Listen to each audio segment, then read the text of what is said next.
Hi guys. So today I'm recapping Always and Forever Christmas.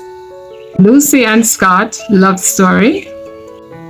The movie begins with Lucy at an office meeting with her boss. It's 2 weeks before Christmas and she's about to go to Vermont, her hometown. Lucy is a marketing executive living in LA.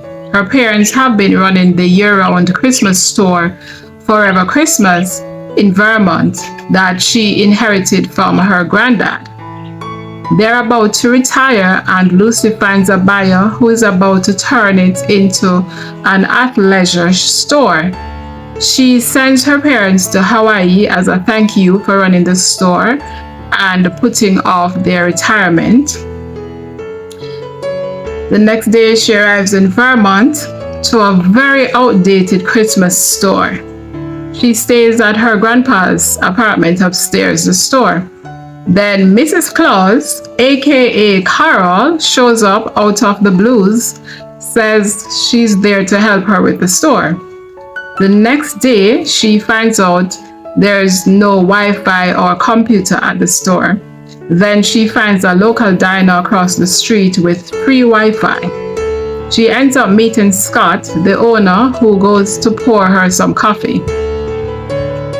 They get to chatting and she tells him her plans to sell and turn Forever Christmas into an athleisure store.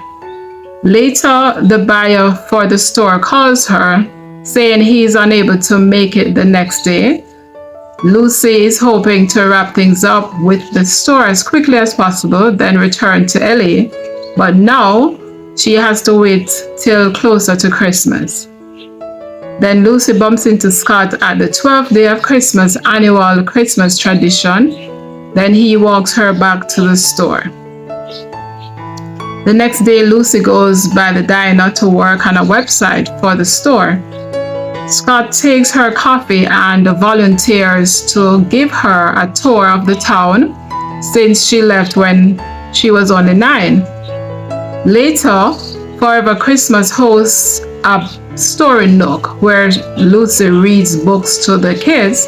Then Scott stops by and Carol tries to set him and Lucy up. Then Carol makes dinner reservations for all three of them to plan the upcoming snowball event. But Carol continues to play matchmaker and cancels at the last minute. So they end up having dinner, just the two of them. After dinner, they take a walk around town. Then the next morning, Lucy goes by the diner singing Jingle Bell. Scott thinks it's because she just spent the night with him while she's in such a dapper mode. Then he goes by Forever Christmas to help Lucy decorate the Christmas tree for the ornament raffle event.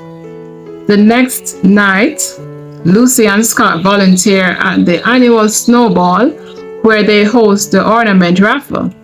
Then they dance the night away. Later, Scott walks her home and they almost kiss under the mistletoe. The next day, Scott recruits Lucy to help him retain his pudding toss title.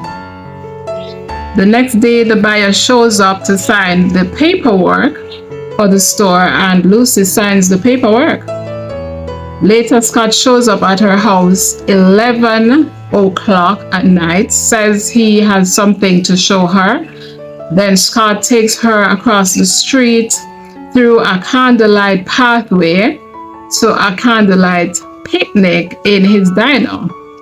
He tries to convince her she doesn't have to sell the Forever Christmas store, but she tells him she already sold the store. Then Lucy finds her childhood horse her granddad gave her and she instantly regrets selling the store. She calls the buyer to cancel the deal.